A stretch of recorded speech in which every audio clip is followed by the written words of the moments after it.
Bayangkan, seorang gadis muda yang setiap hari menahan lapar demi bisa membeli obat untuk ibunya yang terbaring sakit.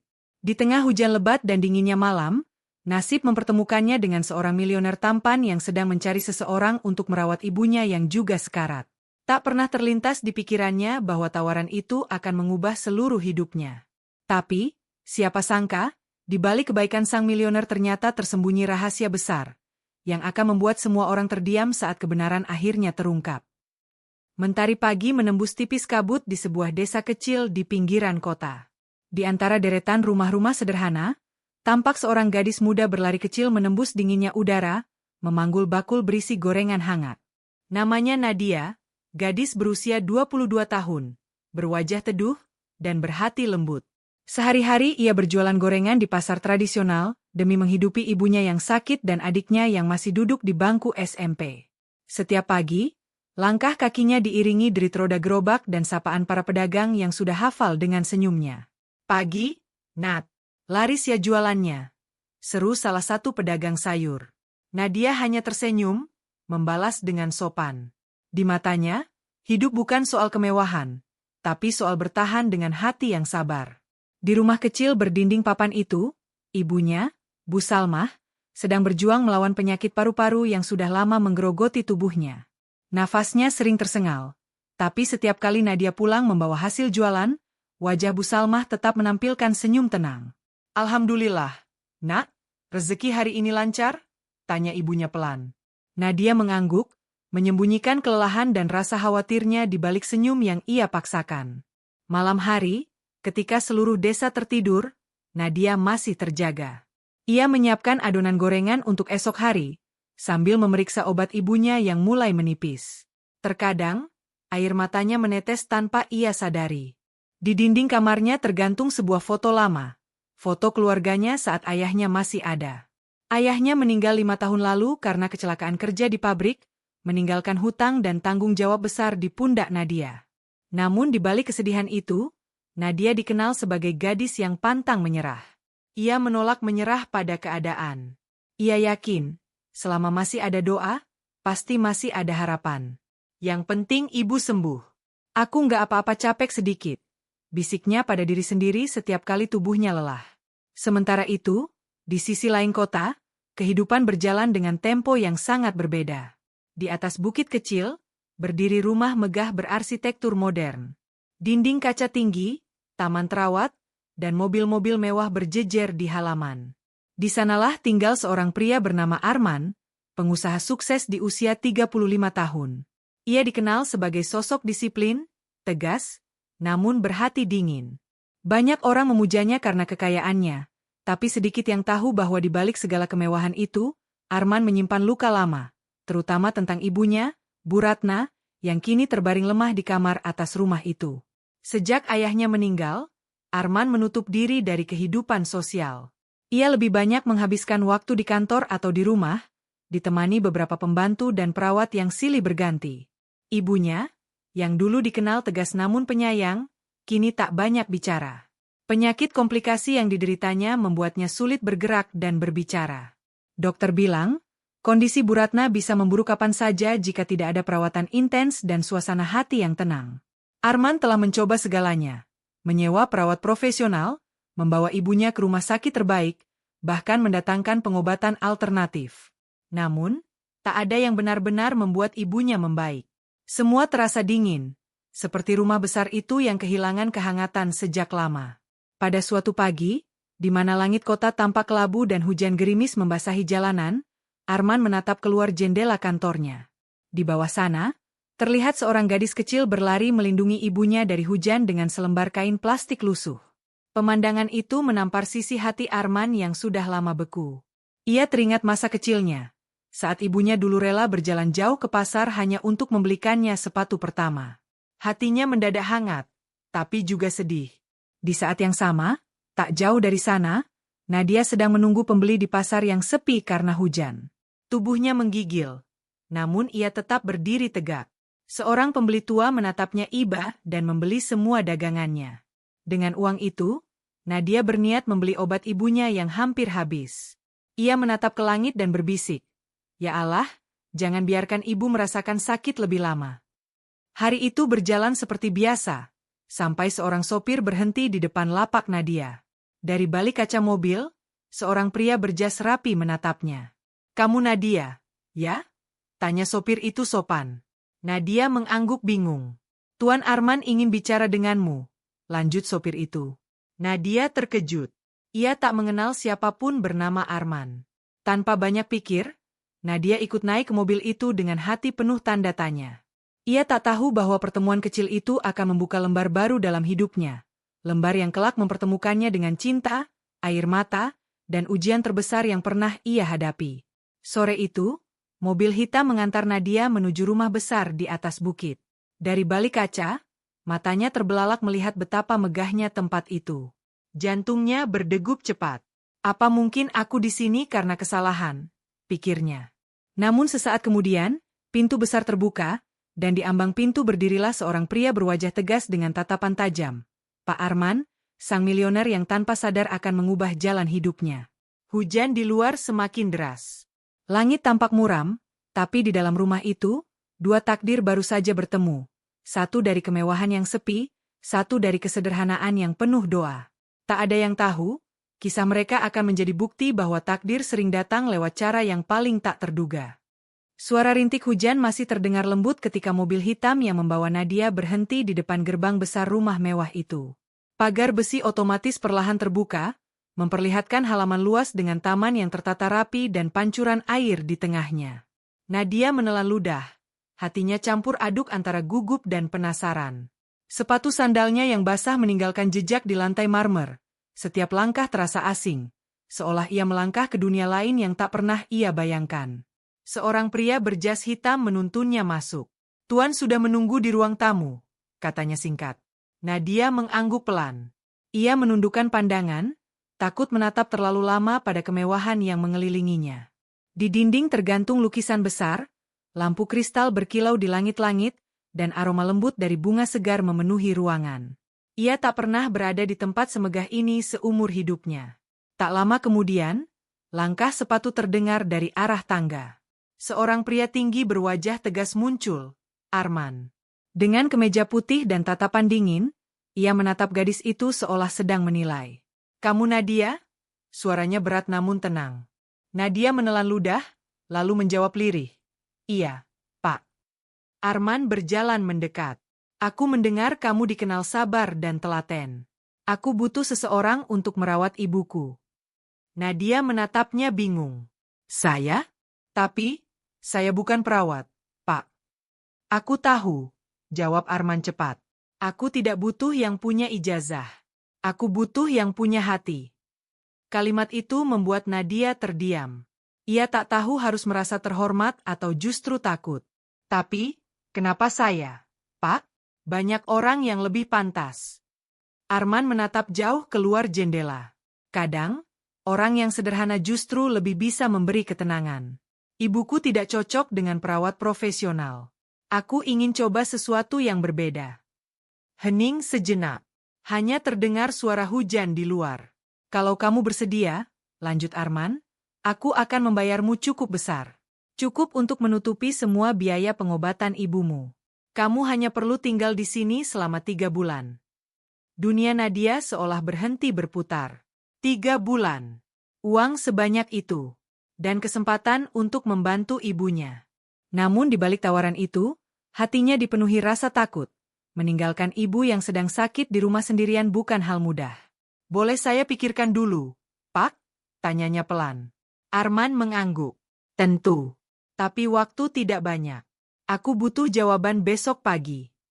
Saat Nadia pulang malam itu, langkahnya terasa berat. Hujan sudah reda, tapi hatinya masih basah oleh keraguan. Ia menatap wajah ibunya yang sedang tertidur lemah, lalu duduk di samping ranjang sambil memegang tangan yang mulai keriput itu. "Ibu, kalau Nat pergi kerja ke tempat orang kaya, ibu nggak apa-apa?" bisiknya. Bu Salmah membuka mata perlahan, tersenyum samar. "Kalau itu bisa bantu kamu dan adikmu, pergilah, Nak. Kadang Allah membuka jalan lewat pintu yang tak kita sangka." Kalimat itu menjadi peneguh hati Nadia. Tapi malam itu, ia tak bisa tidur. Pikiran tentang rumah besar, pria berwajah dingin, dan ibu yang sakit terus berputar di kepalanya.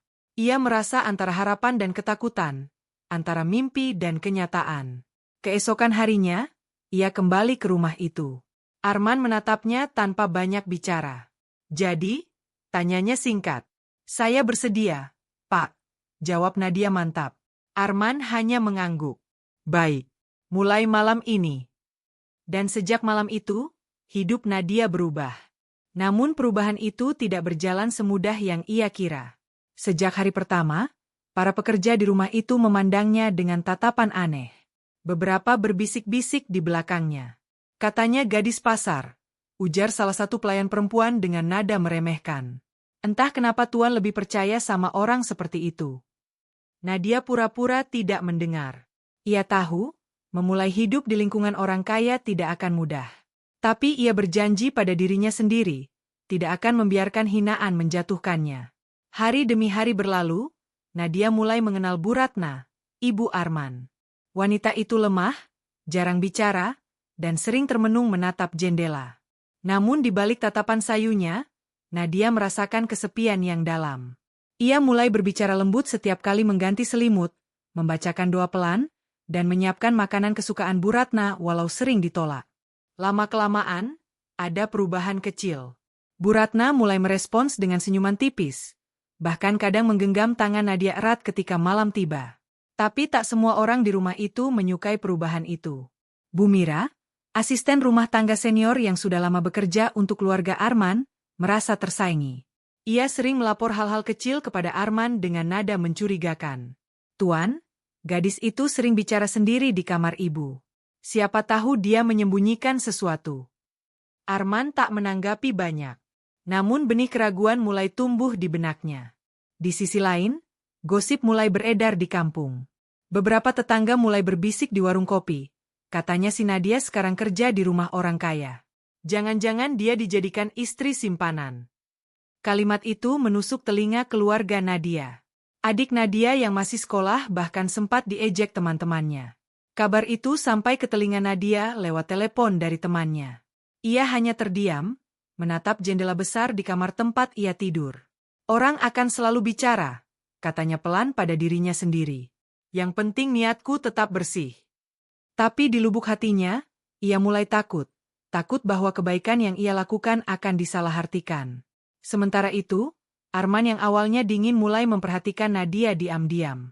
Ia melihat bagaimana gadis itu sabar, tak pernah mengeluh, dan selalu tersenyum walau sering diremehkan. Namun setiap kali rasa kagum itu muncul, hatinya melawan. Dia cuma pekerja, batinnya menegaskan. Tapi pikirannya terus bertanya, apa yang membuat gadis sederhana itu bisa membuat ibunya lebih tenang dari siapapun yang pernah ia sewa sebelumnya? Hari-hari di rumah besar itu berjalan dengan tenang di permukaan. Namun di bawahnya mulai muncul riak-riak kecil yang tak terlihat. Riak yang perlahan akan berubah menjadi badai besar. Badai yang akan mengguncang tidak hanya hati Arman dan Nadia, tapi juga semua orang di rumah itu. Di malam yang tampak biasa, ketika hujan turun lagi di luar jendela dan lampu temara menerangi ruang tamu, Nadia mendengar sesuatu dari kamar Bu Ratna, sebuah bisikan samar yang akan mengubah arah ceritanya. Bisikan yang membuatnya sadar bahwa ia tidak hanya diundang untuk merawat tubuh yang sakit, tapi juga hati yang telah lama hancur. Dan sejak malam itu, konflik yang sesungguhnya pun mulai muncul. Pelan, namun pasti, membawa semuanya menuju takdir yang tak seorang pun sangka. Hari-hari berlalu dengan ritme yang baru bagi Nadia. Ia bangun sebelum fajar, menyiapkan air hangat untuk Bu Ratna, dan memastikan kamar itu selalu wangi dengan aroma melati, bunga kesukaan sang ibu milioner. Walau awalnya terasa canggung, kini ada kehangatan aneh setiap kali Nadia memegang tangan Bu Ratna dan membacakan doa dengan suara lembut. Namun, di balik ketenangan itu, mulai muncul gelombang halus yang perlahan tumbuh menjadi ombak besar. Segalanya dimulai dari rasa iri. Bu Mira, asisten rumah tangga senior, semakin tidak tahan melihat perhatian Arman kepada Nadia. Dulu, setiap kali Bu Ratna butuh sesuatu, Bu Mira yang dipanggil. Sekarang, panggilan itu berganti menjadi suara lemah dari kamar atas. "Nadia, tolong ibu, nak." Dan setiap kali itu terjadi, wajah Bu Mira mengeras. Ia mulai mencari-cari kesalahan. Kadang ia sengaja menyembunyikan obat, lalu menuduh Nadia teledor. Kadang ia menabur gosip ke sesama pelayan, seolah ingin menanamkan benih kebencian terhadap gadis sederhana itu. Suatu sore, saat Arman pulang dari kantor, ia mendapati suasana rumah tegang. Bu Mira datang tergopoh-gopoh. "Tuan, saya tidak tahu bagaimana menjelaskannya, tapi saya tadi melihat Nadia membawa perhiasan ibu dari kamar." Arman langsung berhenti melangkah. Tatapannya tajam menusuk. "Kamu yakin?" "Saya lihat sendiri, Tuan. Kalung emas ibu hilang." Kalimat itu seperti pisau yang menembus dada Nadia saat ia dipanggil ke ruang tamu. Ia hanya bisa menggigit bibir ketika Arman menatapnya dengan tatapan penuh curiga. "Apa benar kamu mengambil sesuatu dari kamar ibu?" tanya Arman dingin. Nadia menggeleng cepat. "Tidak, Pak. Demi Allah, saya tidak berani." "Bu Mira bilang dia melihatmu." "Kalung itu saya ambil untuk dibersihkan, Pak," potong Nadia, suaranya bergetar. "Bu Ratna yang minta. Beliau bilang kalung itu sudah berdebu. Saya baru mau kembalikan." Arman terdiam. Di satu sisi, hatinya ingin percaya. Tapi sisi logikanya berkata lain. Terlalu banyak kejadian janggal belakangan ini. Ia menatap Nadia lama, lalu berkata pelan, "Aku akan mencari tahu. Untuk sementara, tolong jangan mendekati kamar ibu dulu." Nadia hanya bisa menunduk. Dadanya sesak. Ia tidak menangis, tapi air matanya sudah menggenang di pelupuk mata. Setelah Arman pergi, ia duduk di taman belakang, menggenggam ujung jilbabnya erat-erat. "Ya Allah, kenapa orang selalu salah paham sama aku?" bisiknya. Beberapa hari kemudian, kebenaran terbongkar. Salah satu pelayan menemukan kalung itu di meja rias Bu Ratna, persis di tempat semula. Rupanya, Bu Ratna sendiri yang lupa telah memintanya dibersihkan. Arman merasa bersalah. Ia mendatangi Nadia di dapur, namun gadis itu hanya menunduk sopan dan berkata lirih, "Tidak apa-apa, Pak. Saya sudah terbiasa disalahpahami." Kata-kata itu menampar perasaan Arman. Ada luka yang ia rasakan di balik suara lembut itu, luka yang entah kenapa membuat dadanya nyeri. Sejak saat itu, Arman mulai memperhatikan Nadia lebih dekat. Ia melihat cara gadis itu memijat tangan ibunya dengan penuh kasih, bagaimana ia menunggu di samping ranjang hingga larut malam, dan bagaimana ia selalu mengucapkan doa sebelum tidur. Sesuatu dalam diri Arman perlahan berubah. Ia mulai berbicara lebih lembut, menanyakan kabar ibunya dengan nada lebih manusiawi. Namun, ketika hati mulai luluh, takdir kembali memainkan perannya. Suatu malam, Nadia menerima kabar bahwa ibunya di rumah tiba-tiba kambuh. Adiknya menelpon dengan suara panik. "Kak, ibu batuk darah. Aku nggak tahu harus gimana." Tanpa berpikir panjang, Nadia segera berlari ke kamar Arman. "Pak, saya harus pulang sekarang. Ibu saya sakit parah." Arman menatap jam di dinding. Sudah hampir tengah malam. "Tapi rumahmu jauh.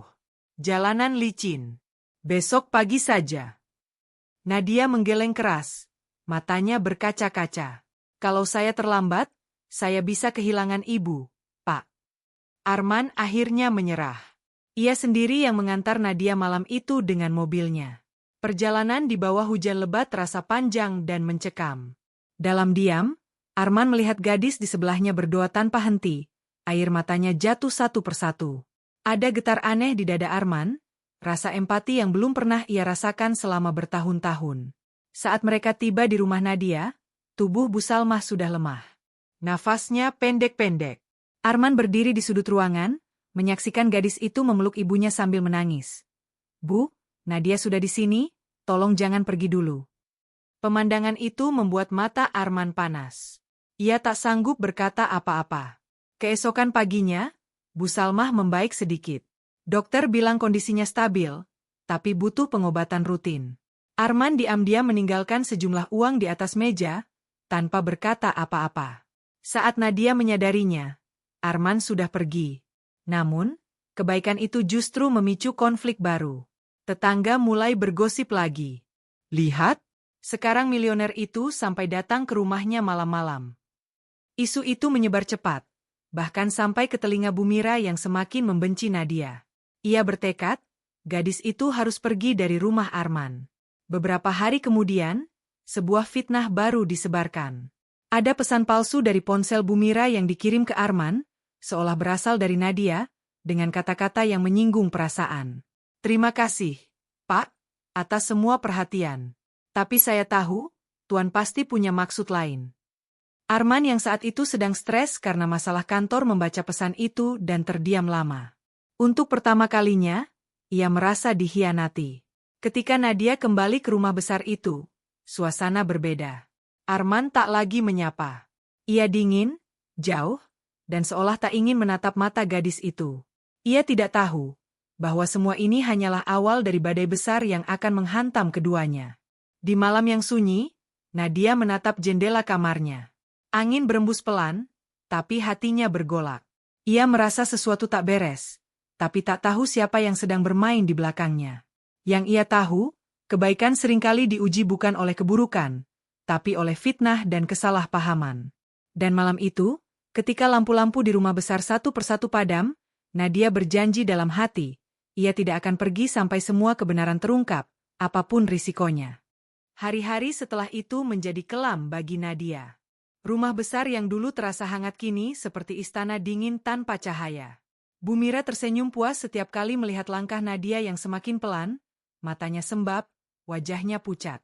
Arman tak lagi menyapa, bahkan sekadar menatap pun tidak. Namun di balik ketegasan dingin itu, ada sesuatu yang terus bergetar di hati Arman, rasa bersalah yang tak ia pahami. Suatu malam, ketika Arman sedang bekerja di ruang kerjanya, Bu Ratna tiba-tiba mengalami sesak napas hebat. Pelayan berteriak panik. Semua berlarian. Tapi Bu Mira malah bersembunyi di dapur, pura-pura mencari obat. Sementara yang pertama kali datang ke kamar justru Nadia. Ia tanpa ragu langsung menggendong tubuh Bu Ratna yang lemah kepelukannya, menenangkan sang ibu milioner dengan lantunan ayat-ayat Al-Quran yang mengalir lembut dari bibirnya. Arman yang datang kemudian tertegun di ambang pintu. Ia melihat bagaimana gadis yang sempat ia tuduh berkhianat itu menahan air mata sambil menekan dada ibunya perlahan. Ibu, tenang ya, tarik napas, Bu. Bismillah. Suara lembut itu menembus tembok keras dalam hati Arman. Ia tak bisa berkata apa-apa, hanya berdiri terpaku, menyaksikan kasih tulus yang tidak pernah ia lihat dari siapapun selama ini. Setelah keadaan membaik dan dokter datang, Arman masih duduk di kursi depan kamar ibunya. Wajahnya kosong, pikirannya kalut. Kenapa dia tetap menolong ibu, padahal aku sudah mengusirnya secara halus, bisiknya pada diri sendiri. Namun ketenangan itu tidak bertahan lama. Pagi harinya, sebuah kejadian mengguncang seluruh rumah. Kalung berlian warisan keluarga, simbol kebanggaan yang selalu disimpan di lemari kamar Bu Ratna, kembali hilang. Kali ini tidak sekadar gosip. Lemari benar-benar terbuka, dan kotak perhiasan kosong. Semua mata langsung tertuju pada satu orang, Nadia. Sudah cukup, teriak Bu Mira lantang di depan semua pelayan. Dulu saya sudah bilang dia bukan gadis baik-baik. Sekarang terbukti. Nadia berdiri kaku, tubuhnya gemetar. Saya tidak tahu apa-apa, Bu. Bohong. Siapa lagi yang bisa masuk ke kamar selain kamu? Arman datang tergesa, wajahnya tegang. Ada apa ini? Bu Mira mendekat, menyodorkan lembaran rekaman CCTV dari kamar koridor atas. Tuan lihat sendiri. Jam 2 dini hari, seseorang masuk ke kamar ibu. Lihat bajunya. Arman menatap layar.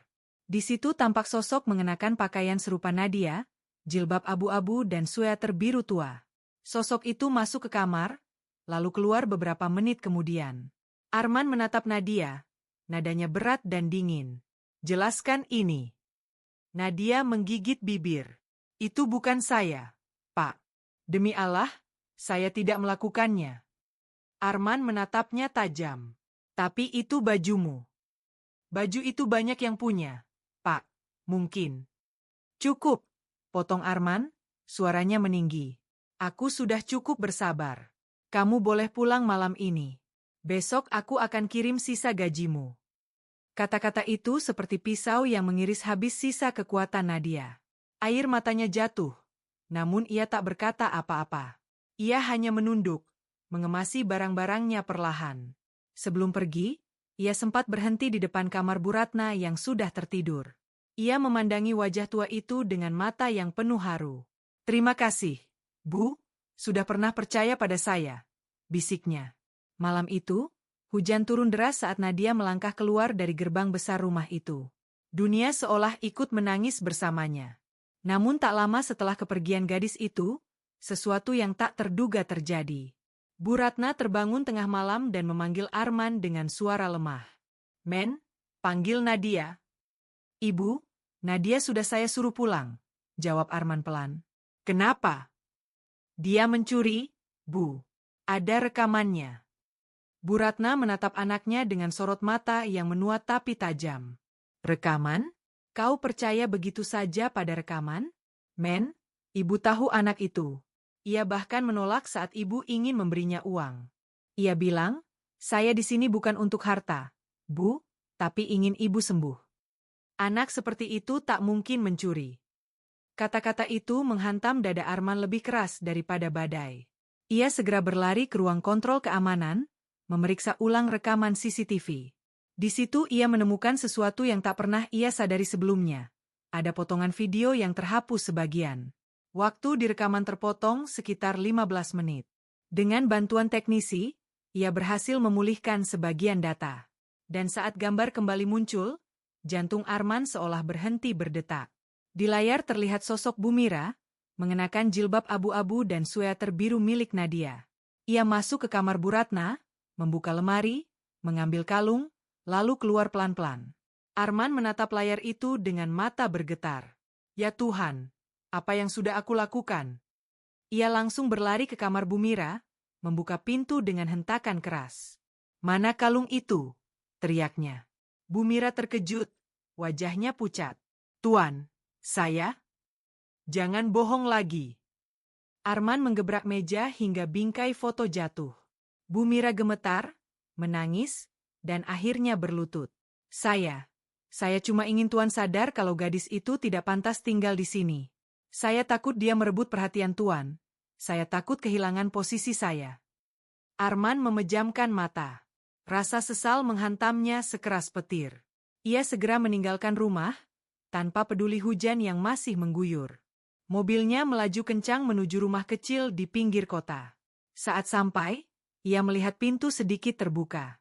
Di dalam, Nadia sedang berdoa di samping ibunya yang terbaring lemah. Arman berdiri di ambang pintu, tak sanggup berkata apa-apa. Tapi ketika Nadia menoleh, ia melihat mata itu, mata yang jujur, yang dulu ia ragukan. Arman berlutut di hadapan gadis itu. "Maafkan saya, Nadia. Saya sudah buta oleh prasangka." Nadia terdiam lama. Air matanya mengalir. Tapi bukan karena marah. "Saya sudah memaafkan, Pak. Dari dulu." Hening. Hanya suara hujan yang menjadi saksi. Namun di balik keheningan itu, hati Arman mulai luluh. Ia sadar, semua kekayaan, kemewahan, dan status sosial tak ada artinya dibanding satu hal, ketulusan hati seseorang yang tidak pernah menuntut balasan. Hujan malam itu belum benar-benar berhenti. Tetesnya masih menari di atap seng rumah kecil milik Nadia, menimbulkan irama yang lembut, seperti simfoni penenang luka. Arman duduk di kursi bambu dekat pintu, wajahnya basah oleh air hujan dan air mata. Dalam diam, ia menatap ibu Nadia yang terbaring lemah di ranjang, sementara Nadia duduk di sisi ibunya, menggenggam tangan tua itu penuh kasih. Suasana hening. Hanya desah napas Bu Salmah dan suara rintik hujan yang menenangkan. "Pak," suara lembut Nadia memecah keheningan, "saya tidak menyimpan dendam sedikitpun. Saya tahu, Tuhan tidak pernah tidur. Cepat atau lambat, kebenaran akan muncul juga." Arman menunduk, tangannya mengepal. "Saya bukan hanya salah menilai kamu, Nadia, tapi saya juga salah menilai hidup," katanya lirih. "Saya pikir uang bisa membeli segalanya. Tapi ternyata, justru karena uang, saya kehilangan nurani." Nadia menatapnya dengan tatapan teduh. "Tidak ada manusia yang sempurna, Pak. Kadang Allah sengaja menempatkan kita dalam gelap supaya kita rindu pada cahaya." Kata-kata itu membuat dada Arman sesak. Ia tak pernah mendengar kalimat sesederhana itu mampu menusuk sedalam itu. Beberapa hari kemudian, Arman memutuskan untuk menebus kesalahannya. Ia datang kembali ke rumah besar bersama Bu Mira yang kini tertunduk malu. Bu Ratna sudah menunggu di ruang tamu dengan wajah tenang namun tegas. Bu Mira, katanya perlahan, selama ini ibu diam karena ingin melihat siapa yang akan tetap jujur saat diuji. Sekarang ibu tahu, yang miskin bukan yang tak punya harta, tapi yang tak punya hati. Bu Mira menangis, memohon ampun, lalu pamit pergi. Tidak ada amarah, hanya penyesalan yang menggantung di udara. Sementara itu, Arman menyerahkan kunci rumah kepada Nadia. Ini untukmu. Rumah kecilmu akan saya renovasi. Anggap ini tanda maaf, bukan balasan. Nadia menatap kunci itu, tapi ia menggeleng lembut. Pak Arman, saya bukan butuh rumah besar. Cukup doa agar ibu saya sembuh, dan Bapak kembali mengenal makna hidup. Jawaban itu menampar Arman lebih keras dari 1000 hukuman. Ia menatap gadis itu dengan mata yang mulai memerah. Dalam dirinya, tumbuh rasa kagum yang sulit dijelaskan. Bukan hanya karena kebaikan Nadia, tapi karena keteguhan hatinya yang tidak goyah meski dunia mempermainkannya. Hari-hari setelah itu menjadi babak baru. Arman sering berkunjung ke rumah kecil itu, membawa obat dan kebutuhan untuk Bu Salmah. Kadang ia duduk di teras, mendengarkan lantunan ayat yang dibaca Nadia. Setiap kata yang keluar dari bibir gadis itu seperti air yang membersihkan sisa-sisa kegelapan dalam hati Arman. Suatu sore, Bu Ratna ikut datang. Ia tersenyum melihat interaksi mereka berdua. Nadia, katanya lembut, kau tidak hanya menyembuhkan tubuh tua ini, tapi juga hati anakku yang selama ini kering. Nadia menunduk malu. Saya hanya berusaha berbuat baik, Bu. Kadang kebaikan kecil bisa mengguncang langit, jawab Bu Ratna dengan mata berkaca-kaca. Arman diam. Ia menatap langit sore yang berwarna jingga, seolah mencari kata yang pas untuk mengungkapkan semua yang ia rasakan. Dulu aku pikir dunia ini milik orang yang punya segalanya. Tapi ternyata, dunia ini milik orang yang bisa memberi tanpa berharap apapun. Nadia tersenyum, matanya menatap jauh. Dan memberi itu tidak harus dengan harta, Pak. Kadang senyum, sabar, dan maaf pun adalah bentuk sedekah yang paling berharga. Malamnya, Arman kembali ke rumah besar. Ia memecat seluruh pelayan lama yang terbiasa hidup dalam kepura-puraan, lalu menggantinya dengan orang-orang dari desa miskin, memberi mereka kesempatan seperti yang dulu diberikan kepada Nadia. Ia juga membangun sebuah yayasan kesehatan gratis atas nama mendiang ayahnya dan mempercayakan Nadia sebagai pengelola utamanya. Anggap ini amanah, kata Arman. Nadia terkejut. Pak, saya tidak pantas. Kau justru paling pantas. Karena hanya orang yang pernah merasakan pahitnya hidup yang tahu cara membuat orang lain tersenyum. Dari hari ke hari, hubungan mereka tak lagi diikat oleh rasa salah, tapi oleh rasa hormat dan kemanusiaan. Nadia menjadi seperti keluarga bagi Arman dan Bu Ratna. Namun di sisi lain, benih perasaan halus tumbuh di hati Arman. Sesuatu yang ia simpan rapat, bukan karena takut ditolak, tapi karena ia tahu cinta sejati tidak perlu tergesa. Sampai suatu sore, Bu Ratna memanggilnya pelan. Men, ibu tahu apa yang kamu rasakan. Kalau hatimu sudah tenang, jangan ragu untuk jujur pada diri sendiri. Arman menatap ibunya, lalu menunduk. Saya takut, Bu. Ibu justru takut kamu terlambat menyadari bahwa Tuhan telah menghadirkan seseorang untuk mengajarkan arti kasih sayang. Kalimat itu terngiang di kepala Arman selama berhari-hari. Ia berdoa setiap malam, meminta petunjuk apakah yang ia rasakan adalah cinta, atau hanya rasa terima kasih yang terlalu dalam. Suatu pagi, saat matahari terbit, Arman memutuskan datang ke rumah Nadia.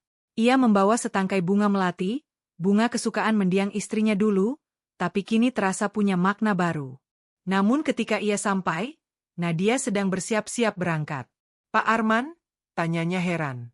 Aku cuma ingin bilang, terima kasih sudah mengubah hidupku. Nadia tersenyum lembut. Saya yang harus berterima kasih, Pak. Karena Bapak memberi saya kesempatan untuk membuktikan bahwa orang miskin pun bisa punya kehormatan. Arman ingin bicara lebih jauh, tapi entah mengapa ia hanya diam. Ia tahu, ada waktu untuk jatuh cinta, tapi kali ini belum saatnya. Cukup baginya tahu bahwa di dunia ini, masih ada jiwa tulus seperti Nadia, yang keberadaannya membuat dunia lebih manusiawi. Mereka berpisah dengan senyum, bukan tangis. Langit pagi begitu cerah, seolah ikut memberkati dua hati yang akhirnya menemukan kedamaian di tempat yang tak pernah mereka duga, dalam keikhlasan. Waktu berjalan pelan, seolah memberi ruang bagi luka-luka lama untuk sembuh dengan sendirinya. Rumah besar keluarga Arman kini tak lagi sunyi dan dingin. Setiap sudutnya berubah menjadi tempat yang hidup, penuh suara tawa anak-anak yatim yang datang berobat dan belajar di yayasan yang baru dibangun. Arman sering terlihat di halaman, membantu membagikan makanan.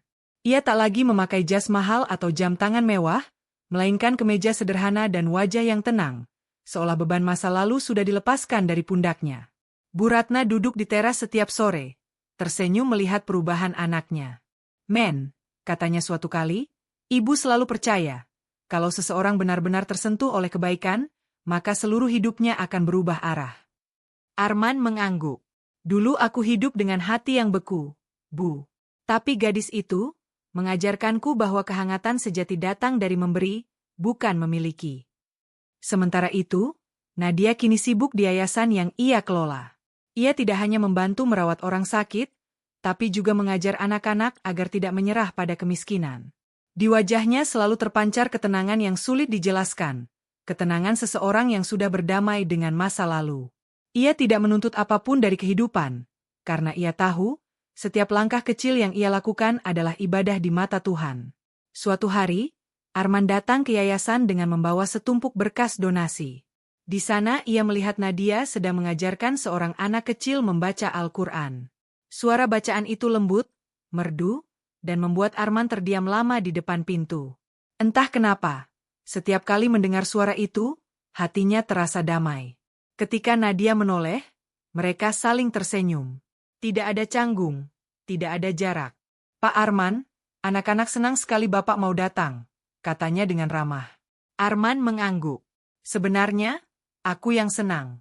Karena di sini, aku selalu merasa dekat dengan sesuatu yang dulu hilang dari hidupku, keikhlasan." Setelah semua anak pulang, mereka duduk di bawah pohon mangga di halaman belakang yayasan. Angin sore berembus lembut, membawa aroma tanah yang basah. "Pak Arman," ujar Nadia pelan, "saya kadang berpikir, mungkin semua yang terjadi dulu, bukan kebetulan. Mungkin itu cara Allah mempertemukan orang-orang yang saling membutuhkan." Arman menatapnya dalam. "Ya, mungkin. Aku butuh seseorang yang bisa mengingatkanku bahwa hidup bukan soal kekuasaan, tapi pengabdian. Dan kamu, butuh tempat untuk berbuat lebih besar dari sekadar ruang kecil di rumahmu." Nadia tersenyum. "Jadi kita saling menyembuhkan?" "Ya, Pak." Arman mengangguk dengan mata yang hangat. "Ya, kita saling menyembuhkan." Beberapa bulan berlalu. Yayasan itu semakin besar dan dikenal banyak orang. Banyak dermawan datang membantu, tapi Arman selalu memastikan satu hal, bahwa setiap rupiah digunakan dengan jujur, setiap bantuan disalurkan tepat sasaran, dan setiap orang yang datang pulang dengan senyum. Suatu malam, Arman berdiri di depan rumah yayasan yang kini sudah memiliki nama baru, Rumah Cahaya Salmah, diambil dari nama Ibu Nadia, sebagai penghormatan untuk cinta seorang ibu yang tak pernah padam. Di bawah plakat itu, Arman berdoa dalam hati. "Ya Allah, terima kasih Engkau telah menunjukkan jalan terbaik lewat tangan seseorang yang dulu kuanggap tak berarti." Nadia datang dari belakang, membawa teh hangat. "Ibu pasti bangga," katanya lirih. Arman menatap tulisan itu, lalu berkata, "Bukan hanya Ibu Salmah. Aku juga bangga, karena pernah mengenal seseorang sebaik kamu." Nadia menunduk malu, lalu berkata pelan, "Kita semua hanya perantara, Pak. Tuhan yang menulis semuanya." Langit malam di atas mereka bertabur bintang. Tak ada air mata, tak ada dendam. Hanya rasa syukur yang menenangkan jiwa. Arman akhirnya mengerti bahwa kebahagiaan sejati bukan tentang memiliki seseorang, tapi tentang belajar mencintai dengan cara yang lebih tinggi, tanpa menguasai, tanpa pamrih. Malam itu, sebelum pulang, Arman sempat menatap yayasan itu sekali lagi. Dari tempat itu, ia belajar bahwa setiap pertemuan, seaneh apapun, selalu punya tujuan. Dan kadang, orang yang datang dengan luka justru menjadi alasan seseorang menemukan makna hidup. Waktu terus berlalu, meninggalkan kisah itu sebagai kenangan yang indah namun penuh pelajaran. Arman kini dikenal bukan sebagai milioner sombong, tapi sebagai dermawan rendah hati yang menolong banyak orang tanpa kamera, tanpa sorotan. Sementara Nadia tetap sederhana seperti dulu, mengenakan jilbab abu-abu dan senyum hangat yang tak pernah berubah. Setiap kali ia lewat di depan yayasan yang kini ramai dengan anak-anak, hatinya selalu bergetar. Ia teringat semua yang pernah terjadi, fitnah, air mata, dan pengkhianatan, yang kini telah berubah menjadi mozaik keindahan dalam takdir hidupnya. Dari rasa sakit lahir kesabaran, dan dari kesabaran lahirlah keajaiban. Suatu sore, Nadia dan Arman duduk di teras yayasan, memandangi anak-anak bermain. "Pak," ujar Nadia lirih, "kadang saya berpikir, kalau dulu saya menyerah waktu di fitnah, mungkin semua ini tidak akan ada." Arman tersenyum. "Dan kalau aku tidak kehilangan segalanya, mungkin aku tidak akan pernah tahu makna memberi." Mereka tertawa kecil. Tidak ada cinta romantis di antara mereka, tapi ada sesuatu yang jauh lebih dalam. Rasa hormat dan kasih sayang yang tumbuh dari luka yang sama. Ketika senja turun, angin berembus lembut membawa suara azan dari kejauhan. Nadia menatap langit yang memerah. "Setiap kisah pasti punya alasan, Pak. Tidak ada pertemuan yang sia-sia, dan tidak ada luka yang tak berguna." Arman mengangguk pelan. "Benar. Kadang Tuhan menulis cerita dengan air mata, supaya manusia belajar bersyukur saat akhirnya bisa tersenyum." Matahari perlahan tenggelam, meninggalkan langit dengan cahaya keemasan yang menenangkan. Di bawahnya, dua manusia yang dulu saling salah paham kini duduk berdampingan, bukan sebagai majikan dan pelayan, tapi sebagai dua jiwa yang telah sama-sama menemukan makna kehidupan. Sahabat Panda City, dari kisah ini kita belajar bahwa kebaikan tidak selalu datang dari orang kaya, dan keikhlasan tidak selalu milik mereka yang sempurna. Terkadang, justru dari luka dan fitnah, Tuhan menumbuhkan kekuatan luar biasa dalam diri seseorang. Seperti Nadia dan Arman, kita pun bisa menjadi cahaya bagi orang lain, meski awalnya kita sendiri pernah terjatuh dalam gelap. Ingatlah, setiap kebaikan sekecil apapun tidak akan pernah sia-sia di mata Tuhan. Maka teruslah berbuat baik, meski dunia tak selalu adil. Bulan Sabit. Kalau kisah ini menyentuh hatimu, jangan lupa tekan tombol subscribe, like, dan tulis di kolom komentar kamu dari kota mana serta doa terbaikmu untuk mereka. Balon ucapan. Sampai jumpa di kisah penuh hikmah berikutnya. Hanya di Panda City, tempat di mana setiap cerita mengajarkan arti kehidupan. Bunga Matahari.